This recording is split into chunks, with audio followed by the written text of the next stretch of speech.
빌립보서 1장 1절 말씀 봉독해 드립니다. 자, 그리스도 예수의 종 바울과 디모데는 그리스도 예수 안에서 빌립보에 사는 모든 성도와 또한 감독들과 집사들에게 편지하노니 하나님 우리 아버지와 주 예수 그리스도로부터 은혜와 평강이 너희에게 있을지어다. 네, 2절까지 봉독해 드렸습니다. 네, 우리 지난 시간에 빌립보서 서론적으로 제가 말씀드린 바가 있고요. 오늘부터 본문으로 들어가서 하나님께서 바울을 통하여 어떻게 복음에 합당한 생활들을 하게 하시는지를 우리가 하나하나 좀 살펴보도록 하겠습니다. 자, 바울이 이제 1절과 2절에서는요, 그 빌립보 성도들에게 인사를 나누는 거죠. 우리가 이 인사 속에서도 좀 바울의 그 인사법이지만은 그러나 그 안에서도 우리가 풍성하게 은혜를 좀 깨달을 수 있는 그런 여지가 여기 많이 남아 있습니다. 자, 우리 처음에 그러죠. 그리스도 예수의 종 바울과 디모데라고 이야기합니다. 사실 바울의 서신서에 이렇게 보면은 종이라고 그 처음 인사하면서 표현했던 그런 서신서는 로마서에서 한번 나오고요. 그 다음에 빌립보서 그리고 디도서가 있습니다. 나머지는 다 이제 사도다. 내가 그리스도로부터 보냄을 받은 사도다. 이렇게 표현해 줬는데 여기서는 이제 종이라고 이렇게 표현하고 있어요. 특히 이 빌립보서에서 바울이 종이라고 표현한 것은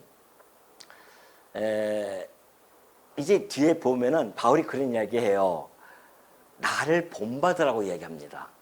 그러니까 바울을 본받으라고 하는데 좀 담대히 이야기하고 있거든요.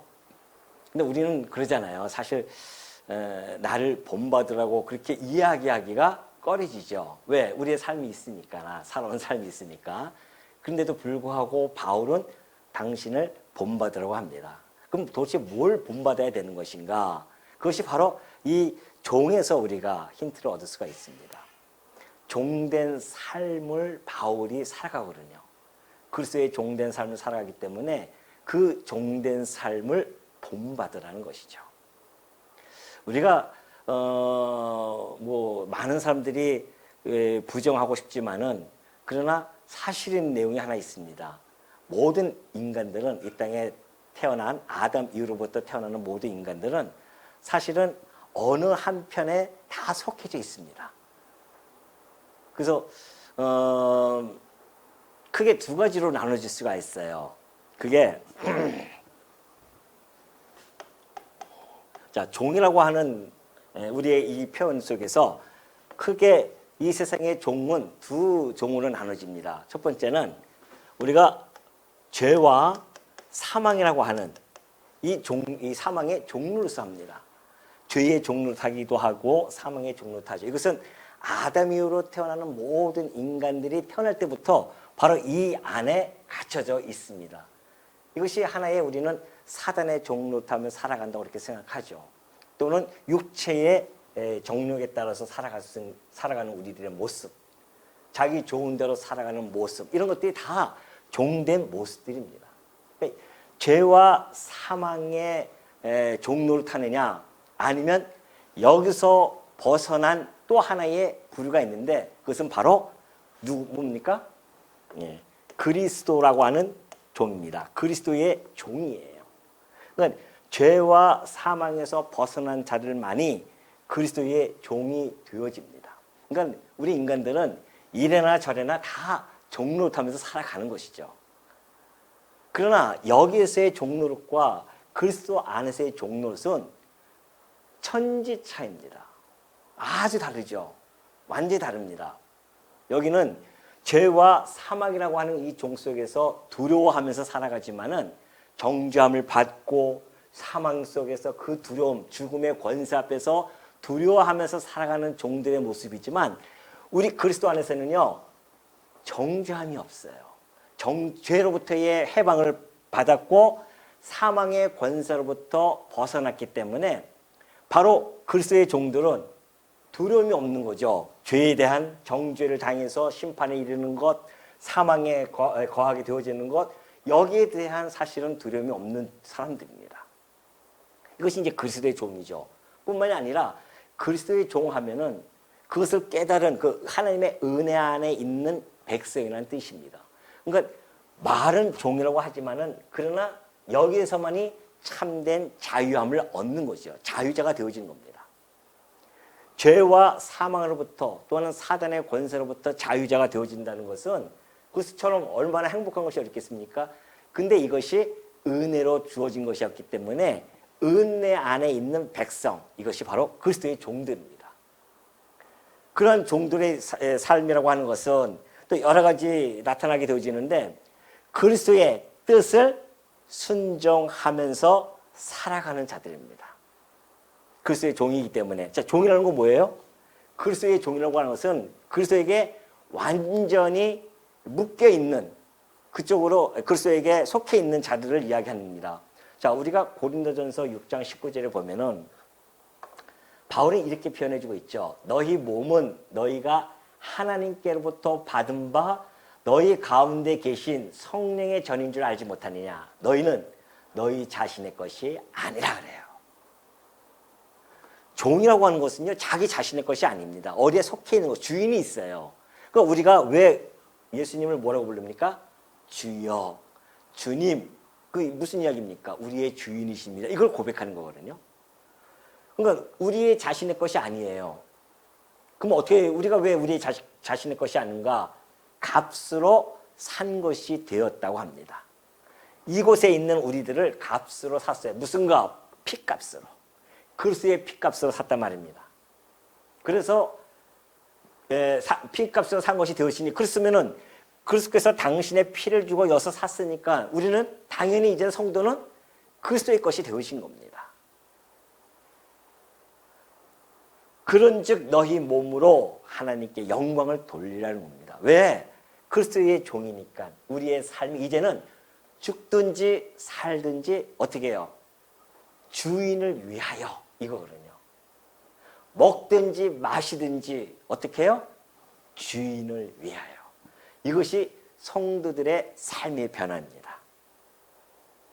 여기 샀을 때는요, 죄를 위하여 사망의 종로를 타면서 자기 좋은 소견대로 자기 뜻을 추구하면서 자기 중심적인 그런 삶을 살아갔지만 그리스도의 종들은요, 안 그렇다는 겁니다. 우리는 우리 마음대로 살아갈 수 있는 존재들이 아니에요, 이제는. 우리는 그런 권한이 없어요. 우리는 오로지 그리스도의 것으로 속해 있는 자들이기 때문에 이제는 그리스도의 뜻에 순종하면서 살아가는 자. 그러니까 종은 주인이 도대체 무슨 말을 하는가, 주인의 의도가 무엇인가, 주인의 뜻이 무엇인가를 늘 살펴야 됩니다. 그게 종된 모습 아니겠어요? 그러니까 우리는 늘 주인의 뜻을 살피기 위해서 오늘도 이 피곤한 몸 이끌고 여기 온 거 아닙니까? 함께 우리가 말씀을 듣고 주님의 뜻이 이 안에 담겨져 있기 때문에 그 뜻을 분별하기 위해서 우리가 지금 하나하나 살펴보고 있죠. 그리스도의 종이라고 하는 것은 여기서 벗어났기 때문에 항상 우리는 이제는 영광의 그 소망을 바라보면서 또한 살아가는 자이면 틀림이 없죠. 자, 이런 종의 의미를 가지고 있기 때문에 바울은 그 빌립보 성도들에게 종으로 자기를 표현해서 자기의 그러한 그리스도 중심적으로 살아왔던 복음에 합당한 그 생활을 직접 보여주었고 그 종된 삶을 성도들로 하여금 나를 본받으라고 하는 그 말을 후반에 나타내기 위해서 첫 번째, 나는 예수 그리스도의 종이었다, 그런 걸 이야기하는 겁니다. 사실은 바울만 그리스도의 종입니까? 아니잖아요. 성도들은 다 종입니다. 우리 모두 다 종이에요. 더군다나 직분자들은요, 그 종들을 섬기는 종이에요. 바울이 그런 이야기를 합니다. 바울이 고린도 성도들에게 그런 이야기를 해줬어요. 자, 우리가 예수를 위하여 우리가 너희의 종 되었다, 이렇게 표현하고 있거든요. 그러니까 바울이 성도들의 종으로서 살아가는 겁니다. 그게 직분자들이에요. 그래서 여기서도요, 그 보면은 감독들과 집사들을 먼저 언급하지 않고 모든 성도와 성도를 먼저 언급합니다. 왜? 성도는 신분이잖아요. 신분입니다. 그리고 감독들과 집사들은 뭐예요? 직분이에요. 신분이 먼저예요? 직분이 먼저예요? 항상 신분이 먼저죠.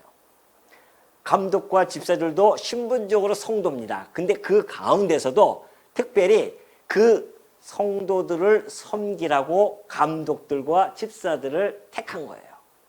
그 종된 모습, 종의 종이죠, 사실은.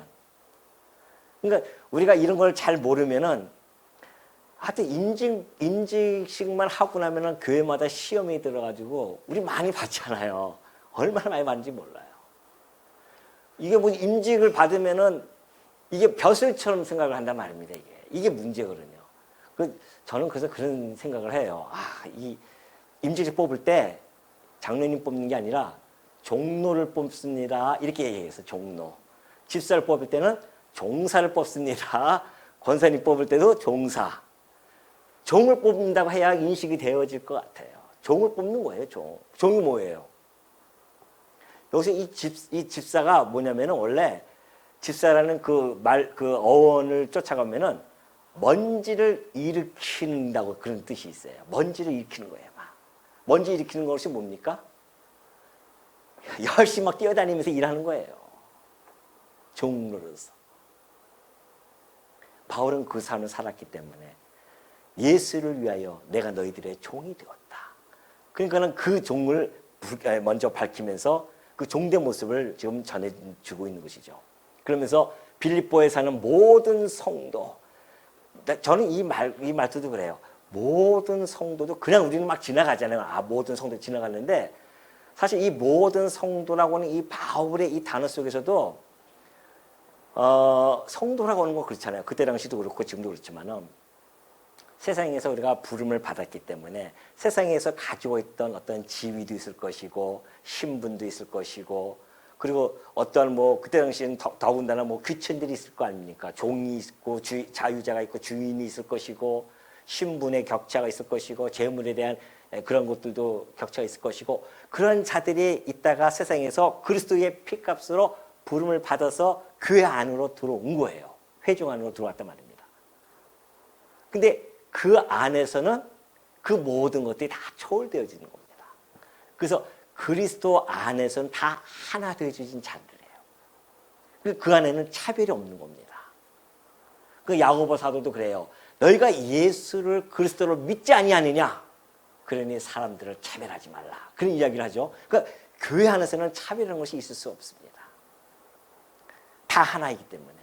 그런 배려를 가지고 바울이 지금 누구 하나 그냥 소홀히 여기지 아니하시고 모든 성도들에게 이 빌립보서를 그들에게 지금 전달해 주어라. 이런 뜻으로서 모든 성도를 이야기한 겁니다. 모든 성도와 또한 감독들과 집사들에게 편지하노니.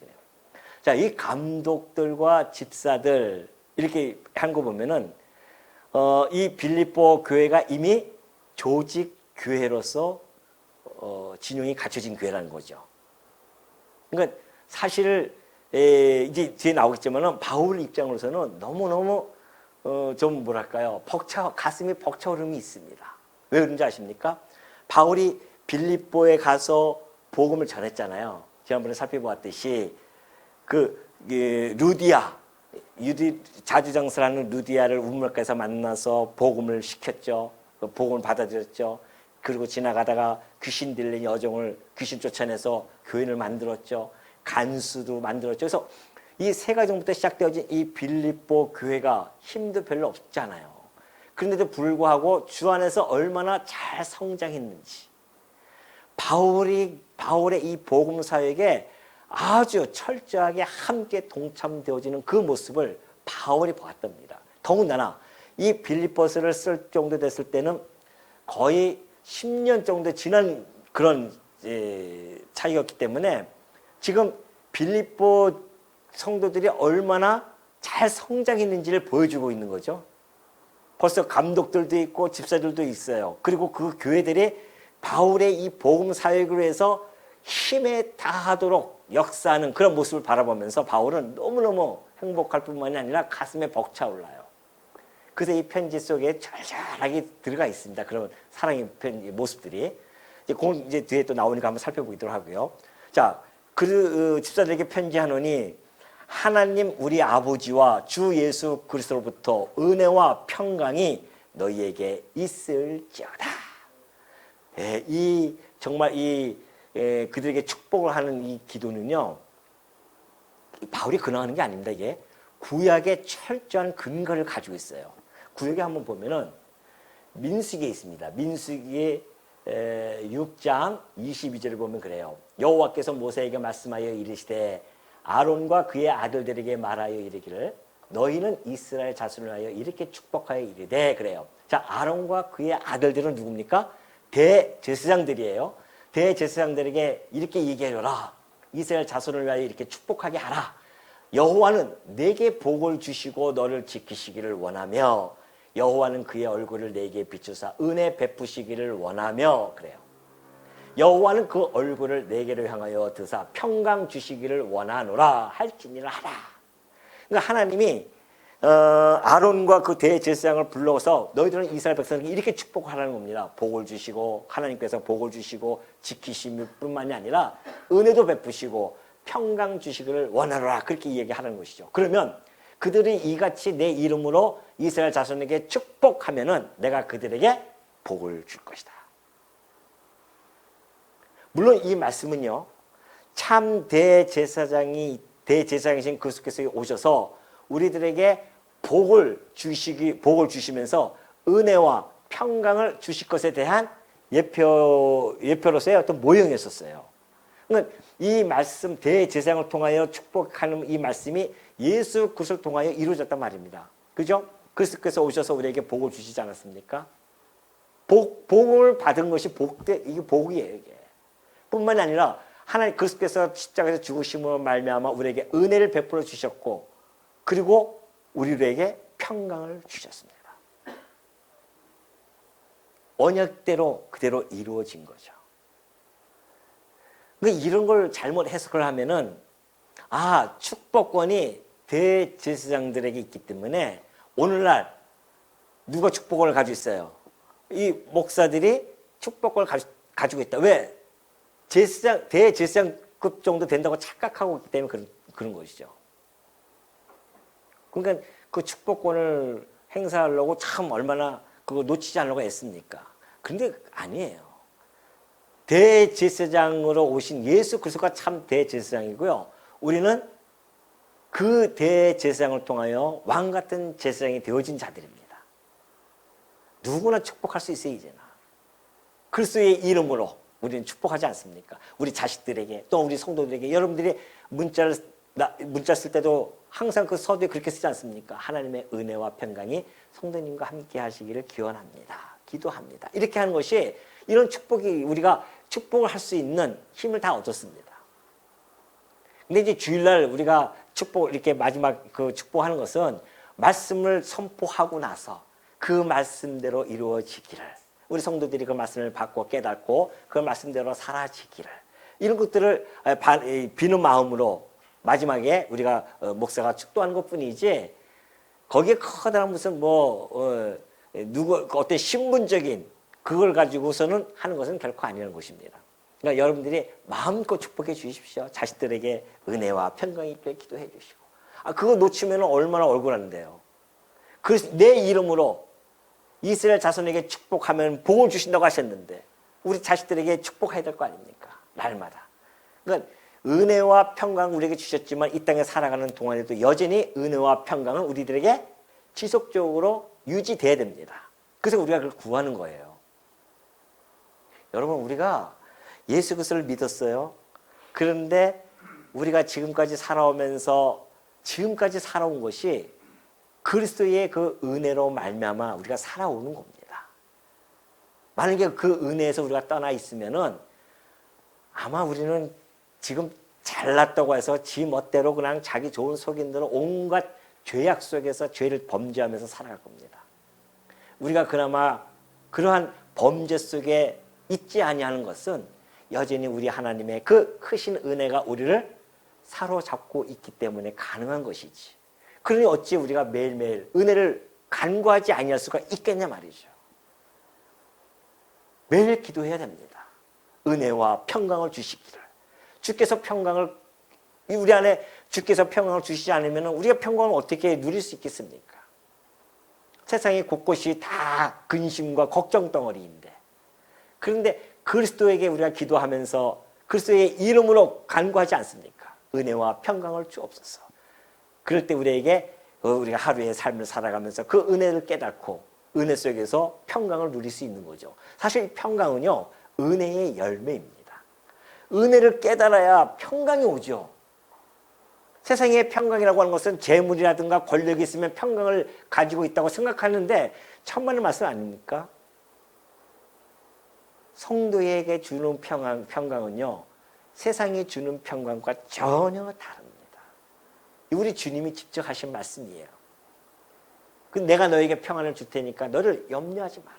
담대하라는 겁니다. 내가 주는 평강은 세상이 주는 것과 같지 않다는 것이죠. 우리는 그러한 평강을 간구할 수 있는 자녀로서의 그 자격이 있는 겁니다. 그러니까 우리가 기도할 때마다 그리스도의 은혜와 평강을 간구하는 거죠. 그러니까 지금 바울이 편지마다 그 평강을 간구하는 것은 그런 의미가 있기 때문에 아주 힘이 있는 그런 인사니까는 그냥 이렇게 하는 그런 것이 아니에요. 그냥 이빨린 그런 인사가 아닙니다. 그 인사에는 정말 바울이 가지고 있는 그 축복해주고 싶은 마음, 성도들에게 축복해 주시고 싶은 그런 마음이 이 1절과 2절에서도요 아주 절절히 잘 그 안에 배어져 있습니다. 자, 3절 넘어갑니다. 내가 너희를 생각할 때마다 나의 하나님께 감사하며 간구할 때마다 너희 무리를 위하여 기쁨으로 항상 간구함은 너희가 첫날부터 이제까지 복음을 위한 일에 참여하고 있기 때문이라 그래요. 바울이 빌립보 성도들을요 생각할 때마다 그래요. 나의 하나님께 감사하다. 자, 생각을 한다고 하는 것은 뭡니까? 관심을 가지고 있다는 것이죠. 항상 바울은 빌립보 성도 개척자잖아요. 그리고 거기서 그 목회도 하면서 그 짧은 시간이지만은 그러나 여전히 그 바울의 마음 속에는 빌립보 성도들이 항상 있는 겁니다. 눈에 밟히고 있는 거예요. 그러니까 너희를 생각하는데 그때마다 하나님께 너무너무 감사한 겁니다. 그도 그럴 것이 그 설립을 했던 그 교회가 떠나올 때는 정말 그렇게 아주 연약한 가운데 있었거든요. 그런데 그 교회가 어느새 이렇게 조직교회가 되어져서 바울의 복음사역에 함께 힘을 합하는 그런 모습을 보면서 바울이 야, 진짜 하나님께 감사할 수밖에 없죠. 이게 하나님께 감사하다고 하는 것은 하나님께 영광을 돌리는 겁니다. 하나님, 정말 하나님이 당신의 이렇게 이 교회를 세워주시고 교회를 이렇게 키워주셨습니다라고 하는 그런 마음이 바울에게는 가득 찼기 때문에 하나님께 감사할 수밖에 없죠. 그러면서 간구할 때마다 너희 무리를 위하여 기쁨으로 항상 간구함을, 바울과 이 성도들 간의 이 교제, 신앙적인 교제를 보면요, 뭐예요? 생각과 간구입니다. 신앙적 교제를 보면 그래요. 생각하고 간구를 하는 거예요. 생각이라고 하는 것은 관심을 갖는 것이고 그 관심을 가진 성도를 향해서 간구를 하는 것. 이것이 성도의 신앙 교제입니다. 우리도 마찬가지 아니겠어요? 이렇게 일주일에 주일날 한 번 봤지만은 이제 수요일날도 보지만은 그 일주일 동안 살아가면서 때로는 우리 성도님들 생각나기도 하고, 그럼 생각나면 뭐 할 거예요? 뭐 전화도 하고 요즘에 그러지만은 그 성도님을 위해서 간구하는 거, 기도하는 거 아니겠어요? 이러면서 서로가 신앙적인 교제가 이루어지죠. 아니, 그 성도님을 향해서 기도하는 입술로 어떻게 그 성도님을 이렇게 욕을 할 수 있겠어요? 못한단 말입니다. 그래서 기도를 해야 하는 이유가 그거예요. 기도를 안 하면요, 그 성도님들을 향해서 기도 안 하면은 우리 지체를 위해서 기도 안 하면은 자기도 모르게 기분 나쁘면은 험담도 하고 욕도 할 수 있어요. 그러나 성도를 위해서 그 지체를 향해서 기도를 한다고 하면은 기도하는 그 마음이 마음 동안에 얼마나 마음이 기쁘고 즐겁습니까? 그리고 그를 생각하면서 기도하는 그 입술에서 그를 욕할 수는 없잖아요. 그래서 그렇게 중요한 겁니다. 신앙적인 교제라고 하는 것이 그런 의미에서 아주 중요해요. 그래서 생각하고 간구하고 바울이 그런 교제를 나눴어요. 지금 빌립보 성도들하고. 그러면서 간구할 때마다 너희 무리를 위하여 기쁨으로 항상 간구합니다. 그 이유가 이제 5절에 나타나죠. 그 5절 보면은 너희가 첫날부터 이제까지 복음을 위한 일에 참여하고 있기 때문이다. 늘 생각이 나고 그럴 때마다 웃으면서 하나님께 감사해야 하고 그리고 그들을 위해서 간구하고 기쁨으로 간구하는 이런 바울의 이런 신앙적 교제가 무엇 때문에 그러는가? 그것이 3절에 나와요. 첫날부터 그들에게 복음을 전파했어요. 그래서 세 가정이 모여서 빌립보 교회가 설립이 되어집니다. 그때부터 시작해서 복음을 위한 일에 참여하고 있기 때문이라. 자, 루디아가요 처음에 복음을 받아들이고 나서 한 곳이 뭡니까? 바울 일행을 강권해서 자기 집에 거기다가 안주시킵니다. 여기서 마음 놓고 선교를 하십시오. 자기 집을 선교 전초 기지로 만들어 버렸어요. 그 쉬운 거 아니잖아요. 얼마나 번거로울 수도 있잖아요. 루디아 특히 자주정사 루디아는 여성이란 말입니다. 바울도 가고 디모데도 실라도 가고 막 이랬기 때문에 그런 가운데서도 그를 강권해서 그 집에서 그 일들을 할 수 있는 거 이것이 복음에 참여하는 겁니다. 이것부터 시작해서 뿐만입니까? 데살로니가 이제 빌립보서에서 핍박을 받고 넘어간 곳이 데살로니가거든요. 데살로니가에 갔을 때도 이들이 선교로 연보를 동참합니다. 그것도 2번씩이나 다 연보해. 바울을 위해서. 그 바울이 뭐 가서 무조건 그냥 장막진 일만 하는 게 아니에요. 그건 어쩔 수 없이 때 하는 것이고 그 선교 자금이 독작할 때마다 그걸 가지고서는 줄기차게 세차게 그냥 복음 사역에 힘을 썼단 말이죠. 그러한 빌립보 성도들의 그러한 참여뿐만 아니라 고린도 지역에서요 바울이 궁핍함에 처할 때가 있었습니다. 그때도 빌립보 성도들이 그냥 함께 그 물질을 통해서 그렇게 보내주고 뿐만이 아니라 그 지원을 받았죠. 바울이 그런 이제 빌립보 후반에 가면 그래요. 너희들이 하고 싶어도 기회가 없어가지고서는 못할 때도 있었어요. 멀리 가 있으니까 바울이 못할 때도 있었단 말입니다. 결국에서는 오늘 이 시대에 지금 이때 당시에 바울이 로마에 갇혔을 때도 그냥 거침없이 성도들이 연보를 해가지고서는 함께 에바브로디도를 파송까지 하면서 복음의 사역을 위해서 그 바울에게 수종들도록 파송한단 말입니다. 얼마나 바울의 눈에 이쁜 교회겠습니까?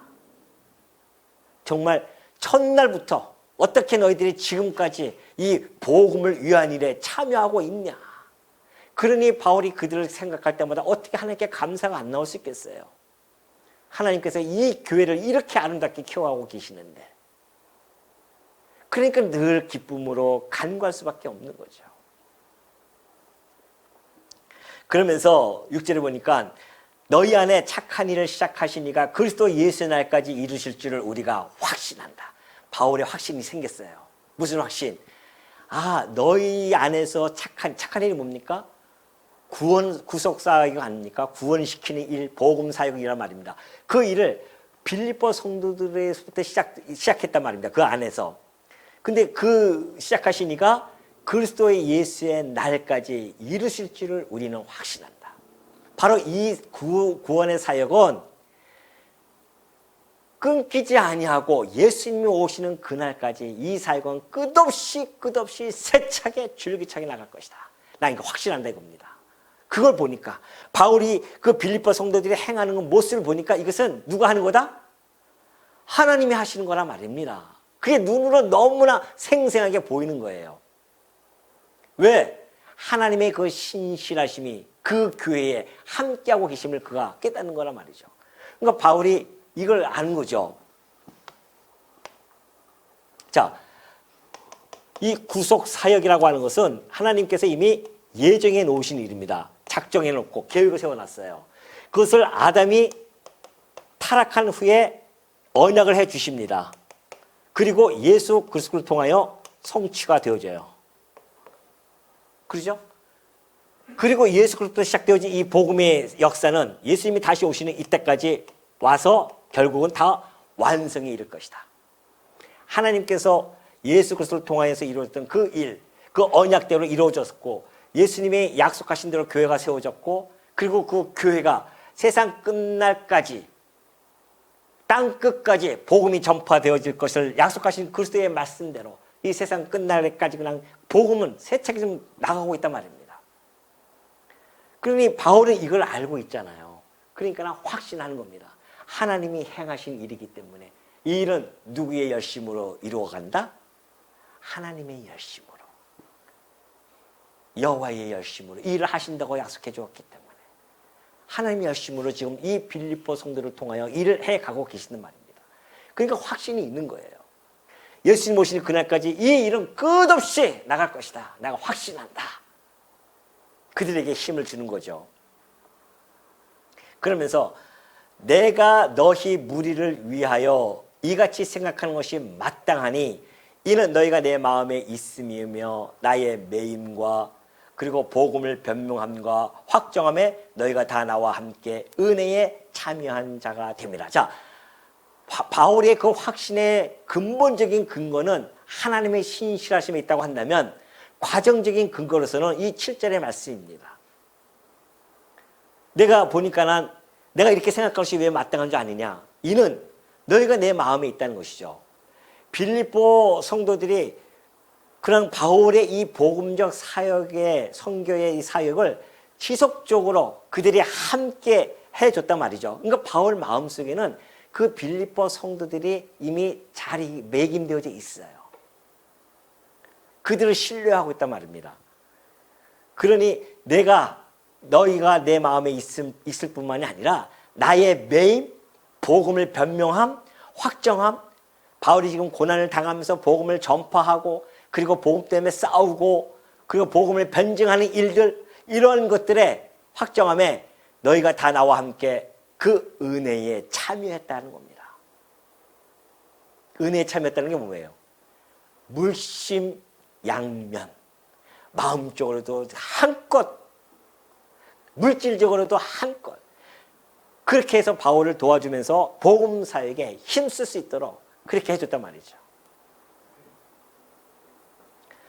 그러니까 그 은혜에 참여한 자가 됐기 때문에 이 일들이 그런 일들은 빌립보 성도들에게만 있을 것이 아니라 이것은 교회사 동안에 계속 일어날 것을 바울은 알고 있었어요. 그래서 확신한 겁니다. 아, 하나님이 빌립보 성도를 통해 이 은혜에 참여케 하는 걸 보니 앞으로 세워질 모든 교회들이 그렇게 되어질 것이다.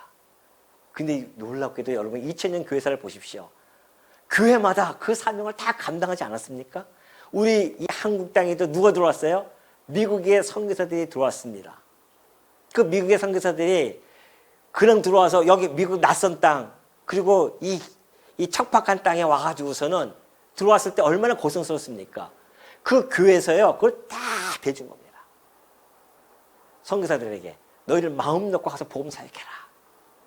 마치 빌립보 성도들이 바울에게 그랬듯이 그 미국의 교회들이 선교사들을 파송해서 그들에게 그냥 물심양면으로 함께해 주어서 복음을 전할 수 있도록 그렇게 해줬단 말입니다. 그 결과 이 한국 땅에 이 복음이 이렇게 만연하지 않습니까? 그 바톤을 이어받아서 한국이 지금 중국을 향해서 또는 중동을 향해서 그 일을 하고 있지 않습니까? 바울은 그걸 내다보고서는 확신을 하는 겁니다. 아, 하나님이 빌립보 교회를 통해서 하는 걸 보니 그 당신의 신실하심이 그 시대마다 그 교회를 통해서 행하실 것이다. 그래서 그 은혜에 참여한 자가 됐기 때문에 내가 그것을 확신한다. 반드시 이루어질 것이다. 이러한 확신을 가지고 그들에게 이 편지를 지금 쓰고 있는 것이죠. 그래서 요거 이제 데살로니가 전서 5장 23절을 바울이 얘기했던 그런 이야기입니다. 평강의 하나님이 친히 너희를 온전히 거룩하게 하시고 또 너희의 온 영과 혼과 몸이 우리 주 예수 그리스도께서 강림하실 때에 흠없게 보존되기를 원하노라. 너희를 부르시니 이는 미쁘시니 그가 또한 이루실 것이다.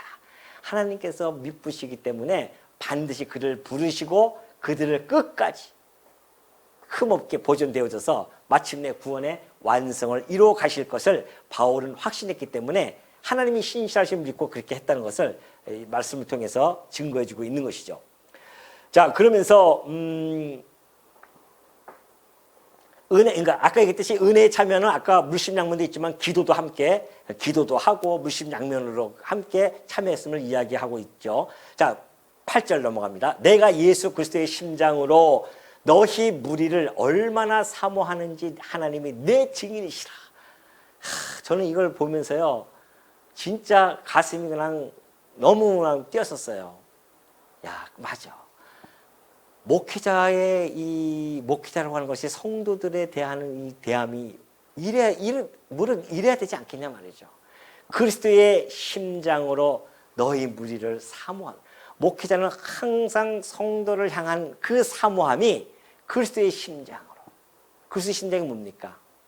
사랑 아닙니까? 그리스도의 심장은 사랑이란 말입니다.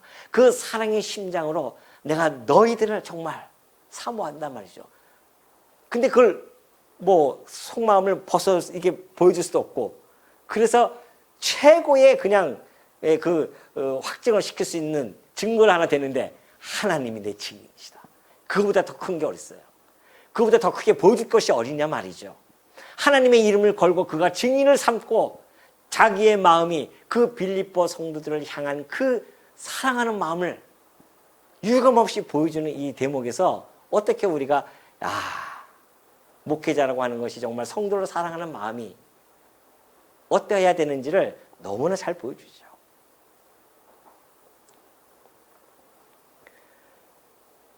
그도 그럴 것이 왜 그리스도의 심장으로 그렇게 사랑할 수밖에 없습니까? 그리스도의 피와 그의 살을 통하여서 함께 지체되어진 자들 아니겠어요? 성도는 그 함께 지체되어진 자들입니다. 그러니 그리스도 안에서 함께 하나 되어진 지체끼리 어떻게 그리스도의 심장으로 사모하지 아니할 수 있겠냐 말이죠. 이건 목회자뿐만이 아니에요. 직분자들도 마찬가지입니다. 장로님들, 권사님들, 집사님들 언제나 성도를 향한 그 마음가짐은 그리스도의 심장입니다. 기준이 그리스도의 심장이에요. 그 심장으로 사모하는 마음이 있어야 됩니다.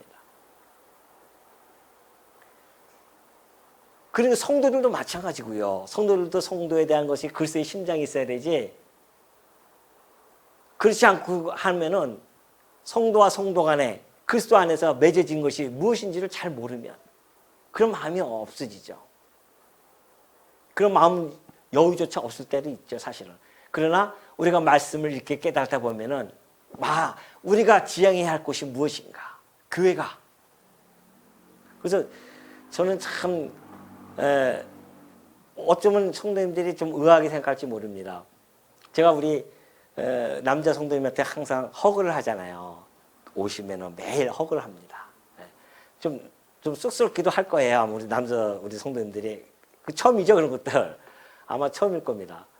근데 제가 허그를 하는 것은 정말 그리스도 안에서 한 지체임을 깨닫고 우리가 함께 그 허구를 통해서 함께 그것을 확증받는 거죠. 확인하는 겁니다. 우리가 이렇게 정말 가슴을 안아주고 등을 두들겨 줄 수 있는 그런 사이입니다, 우리는. 악수만 하는 거 가지고 너무 성이 안 차요. 그렇다고 내가 여성도님한테 할 수는 없잖아요. 그래서 우리 집사람 보고 당신이 하시오. 그죠?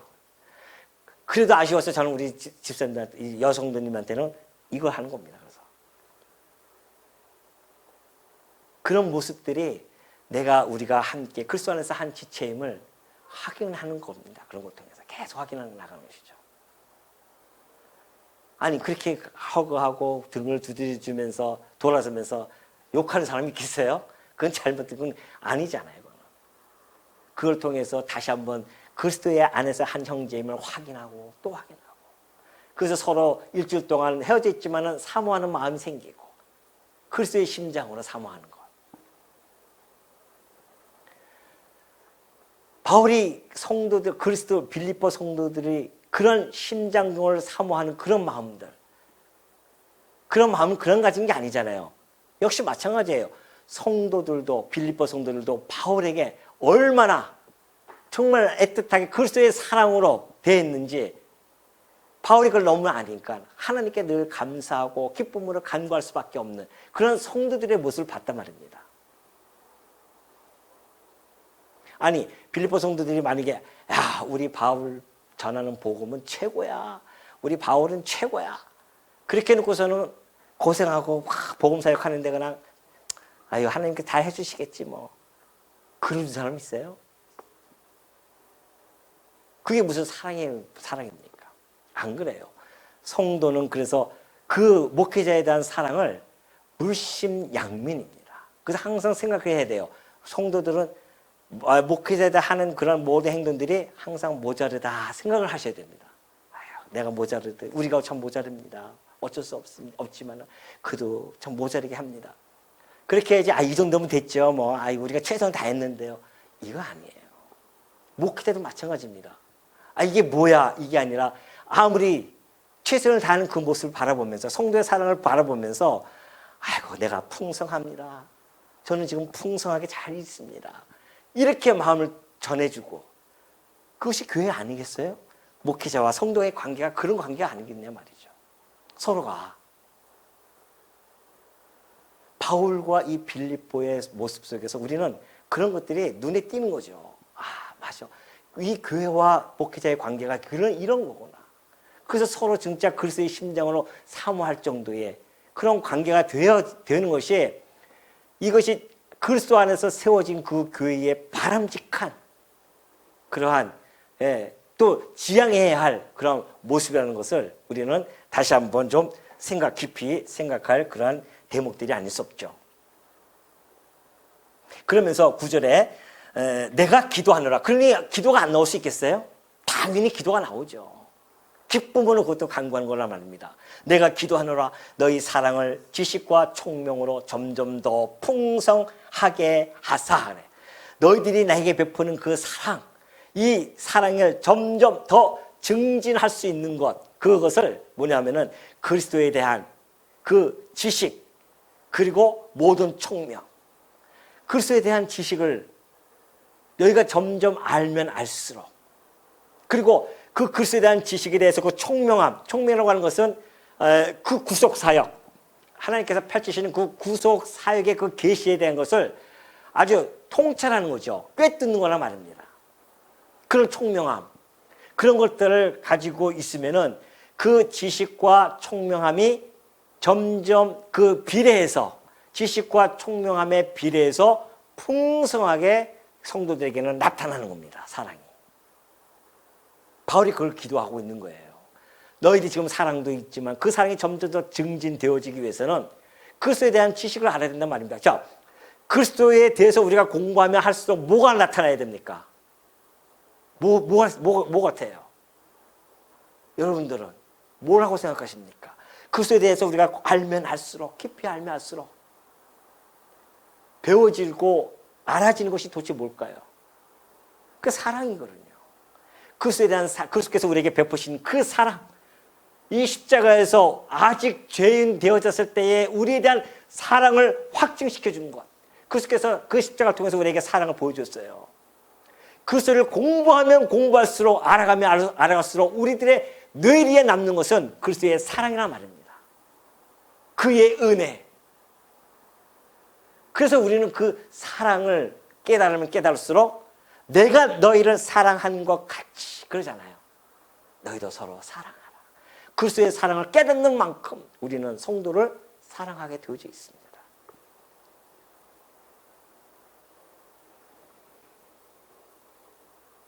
그러면서 모든 총명으로 점점 더 풍성하게 하사 너희로 지극히 선한 것을 분별하며, 그리스도에 대한 지식을 알면 알수록, 그 총명으로 점점 알면 알수록 선한 것을 분별할 수가 있잖아요.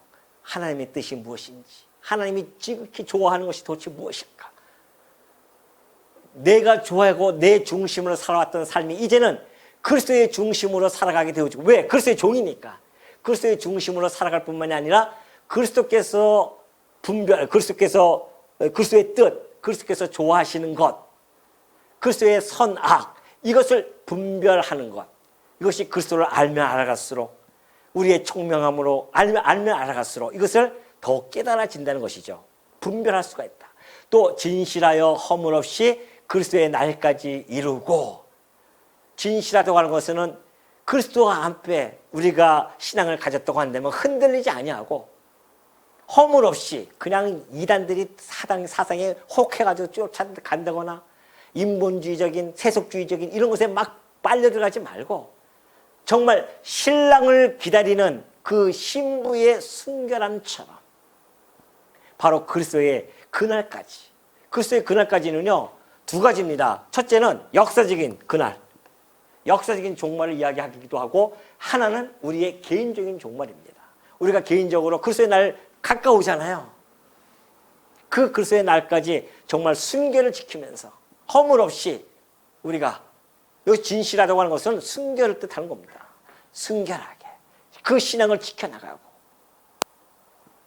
그래서 허물 없이 그리스도의 날까지 이르는 것, 이것이 바울이 이 빌립보 성도들을 향한 간구의 내용이었습니다. 그래서 그로 말미암아, 예수 그리스도로 말미암아 의의 열매가 가득하여 하나님의 영광과 찬송이 되기를 원하노라.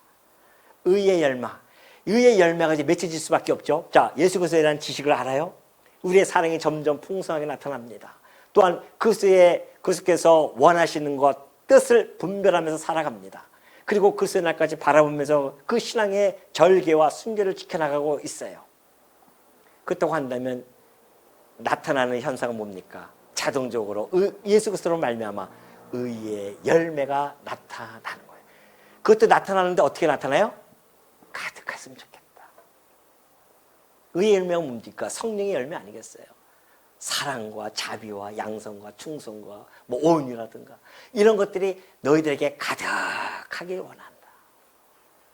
그것이 가득하게 성도들이 나타날 때 결과가 어떤 결과가 나타납니까? 하나님께는 뭐예요? 영광과 찬송이 되는 겁니다. 이것이 궁극적인 목적 아니겠어요? 우리가 이 땅에 살아가는 궁극적인 목적은 하나님께 영광이 되어지고 하나님께 찬송이 되어지는 것. 우리는 그 목적을 향해서 좀 살아가고 있는 자들입니다. 바울의 이 기도는요, 2000년 교회사를 관통하는 기도입니다. 바울은 이 빌립보 성도들에게만 하는 국한되어진 기도가 아니에요. 2000년 교회사에 앞으로 세워질 그 교회를 향해서 바울은 그것까지 내다보면서 내가 정말 기도하는데, 이것이 이 서원교회의 기도도 되어졌기 때문에 오늘 이 기도가 이 서원교회를 통해 이루어질 줄을 믿는 겁니다. 우리는 지금 그 일을 지금 해나가고 있지 않습니까? 그리스도의 사랑에 우리가 정말 여러 우여곡절을 겪으면서 이 자리까지 왔잖아요. 볼 거 못 볼 거 다 보면서 이 죄와 사망의 이 모든 것들이 역사하는 그 현장에서 우리가 다 보면서 우리가 여기까지 온 자들이란 말이죠. 그렇다고 한다면 그리스도에 대한 지식과 총명이 소홀해서 되겠습니까? 그걸 통해서 우리가 더욱 사랑을 풍성히 나타내야 되고 그 의의 열매를 나타내는 것. 끊임없이 우리는 그리스도의 빛으로 우리를 비춰봐야 됩니다. 아니, 우리가 거울 왜 봅니까? 우리의 흠이 있는지 없는지 보는 거 아니겠어요? 그것처럼 그리스도의 빛으로 우리를 자꾸만 비춰줘야 됩니다. 그래서 우리가 바른 길을 갈 수 있도록 해나가는 일들. 저는 이 빌립보서 1절부터 11절까지 살펴보면서 성도가 이 바울 복음사에게 이렇게 물심양면으로 그들에게 협력하고 동참하는 이런 모습들, 거기에 대한 이 바울은 성도들을 늘 생각하면서 감사해하고 그들의 영적 성장을 위해서 이 간구하는 이런 모습들, 이것이 정말 교회에 나타나는 이상적인 교제의 그런 전형적인 모습 아니겠어요? 우리 교회가 지향해야 할 이런 모습입니다. 하나가 되어져서 정말 서로가 그리스도의 심장으로 서로가 사모하는 교회. 그래서 의의 열매가 가득하여 하나님께 영광이 되어지고 찬송이 되어지는 이런 아름다운 교회가 되어지는 일에 우리가 쓰여질 줄을 믿고 우리가 이 교회가 하나님께 찬송이 되어지는 그런 교회가 되어지기를 당부드립니다.